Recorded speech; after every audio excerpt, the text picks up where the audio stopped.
गुरुर्ब्रह्मा गुरुर्विष्णु गुरुर्देवो महेश्वर गुरु साक्षात् परं ब्रह्म तस्मै श्री गुरुवे नमः। 23 मार्च सन 1993। कल से नवरात्र प्रारंभ होने वाला है, अतः गुरु स्थल पर पूरी सफाई की गई। अशोक की पत्तियां, केले का खंभा, सभी सामग्री धीमे धीमे इकट्ठे किए गए। पूजा के कमरे में तुलसी जी के पास रंग बिरंगी अल्पना बनी। आज भगवत चर्चा के समय गुरुदेव ने कहा, जो लोग यह सोचते हैं कि इतना मंत्र जप वगैरह करने से क्या होगा, उन्हें एक बात अच्छी तरह समझ लेनी चाहिए कि भगवत सत्ता के मार्ग पर जब चलोगे तो 2 चीज़ें मुख्य हैं। पहला भाव प्रधान और दूसरा वस्तु प्रधान। भाव के कारण ही मीरा के यहाँ भगवान खीर खाते थे। विद्यापति के यहाँ भगवान शंकर को नौकर बनकर रहना पड़ा। उनका उगना केतोगेलोरे भाव के कारण ही अंधे सूरदास को भगवान कृष्ण ने सहारा देकर बहुत कुछ दूर तक ले गए। उनको भी सूरदास की सेवा में आना पड़ा था। लोगों को कहते सुना जाता है कि क्या भगवान पीछे पड़ते हैं या भगवान पत्थर में बैठा है। वह तो सब जगह है। परमात्मा तो सर्वत्र व्यापक है।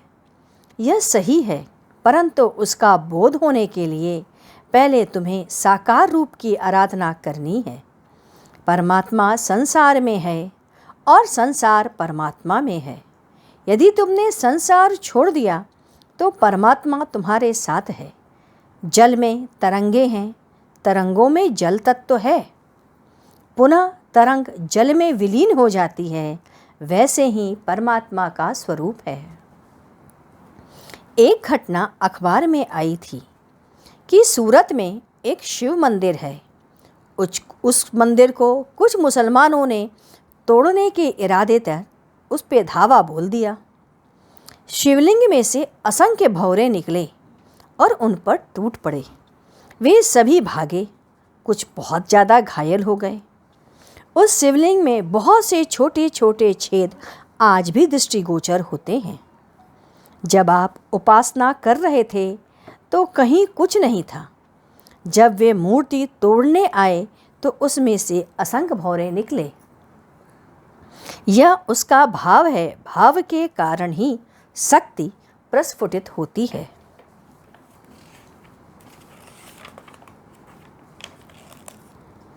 पत्थर तो इंसान से भी शुद्ध है। एक घटना इसी क्रम में है। अंग्रेज़ों का समय था। यहाँ पर डीएम थे।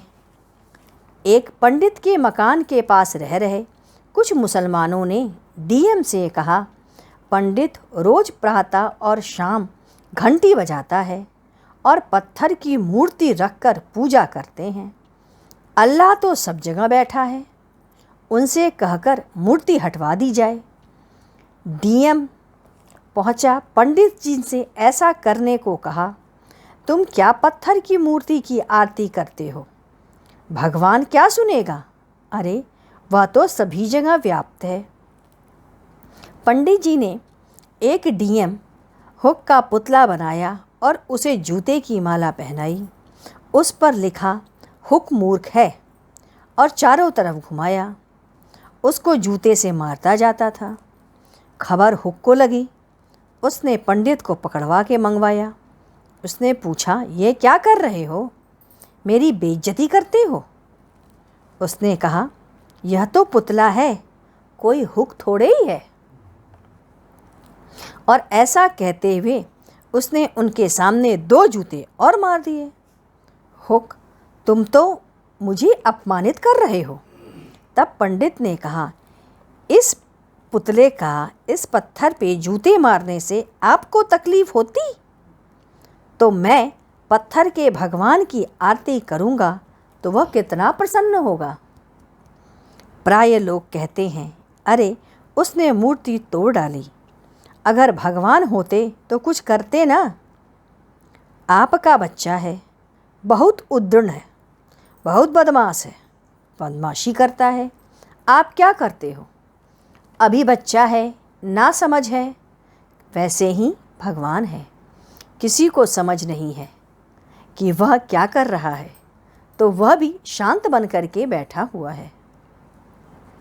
वस्तु प्रधान भाव। किसी वस्तु में भगवान का भाव करके उससे आप अपनी कड़ी को जोड़ लेते हैं। जैसे एक साधु थे, उनके पास सोने के गणेश जी और सोने का एक चूहा था। उन्होंने सोचा, बद्रीनाथ का दर्शन कैसे करें, पैसे तो है नहीं। उसने सोने की मूर्ति बेच दी, दोनों का तोल लगभग बराबर था। अंत में वाणिक ने उनके 500 रुपये दोनों के दिए। उन्होंने कहा, अरे जितना दाम चूहे का उतना ही दाम गणेश जी का। गणेश जी तो भगवान है और चूहा तो उनकी सवारी है, सो गणेश जी का दाम अधिक होना चाहिए।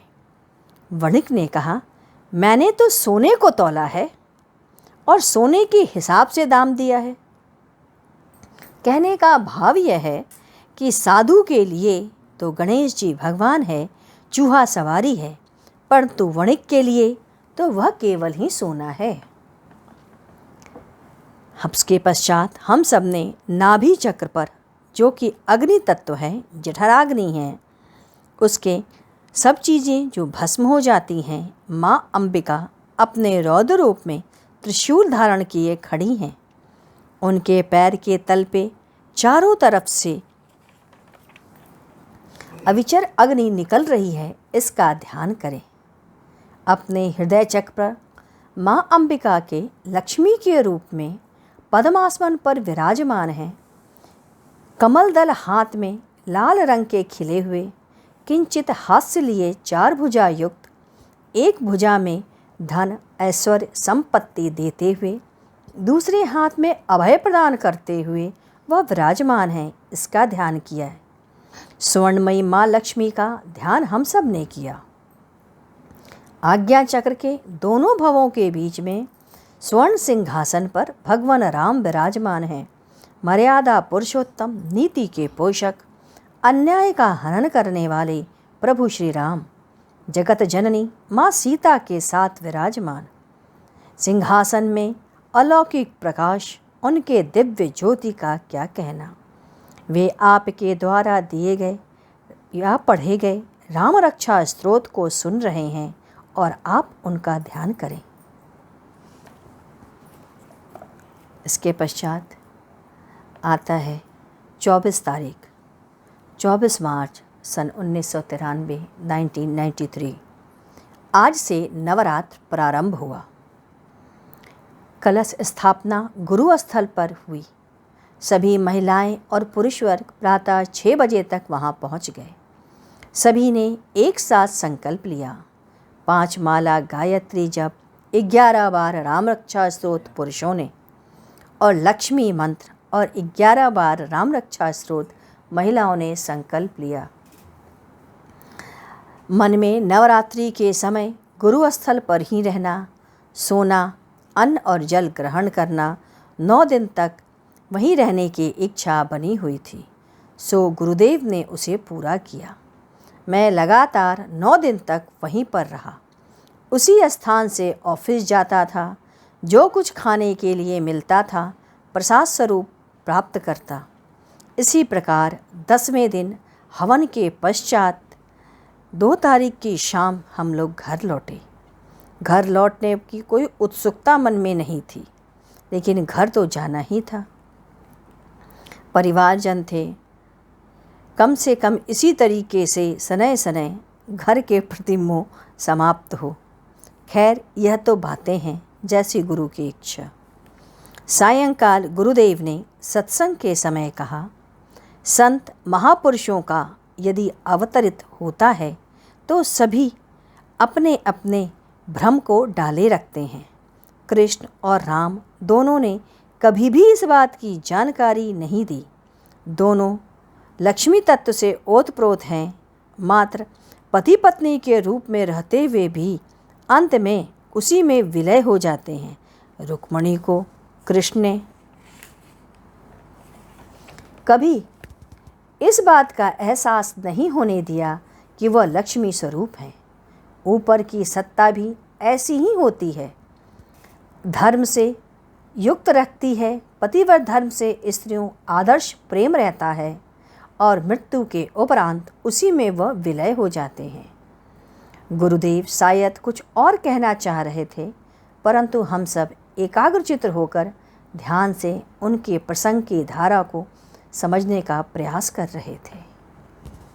आइए हम लोग गुरु कीर्तन करते हैं। ओम गुरु गुरुदेव, जय गुरु जय गुरुदेव। ओम गुरु देव, जय गुरु जय गुरुदेव। ओम गुरु गुरुदेव, जय गुरु जय गुरुदेव। ओम गुरु गुरुदेव, जय गुरु जय गुरुदेव। ओम गुरु गुरुदेव, जय गुरु जय गुरुदेव। बोलिए सद्गुरुदेव की जय। सद्गुरु तुम्हें शत शत नमन, सद्गुरु तुम्हें शत शत नमन, सद्गुरु तुम्हें शत शत नमन।